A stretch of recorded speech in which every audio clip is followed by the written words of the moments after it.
മരുഭൂമിയിലെ പച്ചപ്പു തേടി ജീവിതം തുടങ്ങി. ഒരു മുറിയിലെ 4 ചുവരിലായി സങ്കടം ഒതുങ്ങി. ആരോട് പറയാൻ, ഇതാര് കേൾക്കുവാൻ നമ്മുടെ ജീവിതം?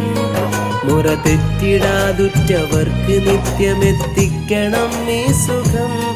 നോവാതവർ കഴിയണം. സുഖമെന്തെന്നോർമ്മയില്ല, കരയാനോ കഴിയില്ല. സ്ഥിതി എന്തെന്നുള്ളതോർത്താൽ സഹിക്കാതെ വഴിയില്ല. സുഖമെന്തെന്നോർമ്മയില്ല, കരയാനോ കഴിയില്ല. സ്ഥിതി എന്തെന്നുള്ളതോർത്താൽ സഹിക്കാതെ വഴിയില്ല. മരുഭൂമിയിലെ പച്ചപ്പു തേടി ജീവിതം തുടങ്ങി. ഒരു മുറിയിലെ 4 ചുവരിലായി സങ്കടം ഒതുങ്ങി.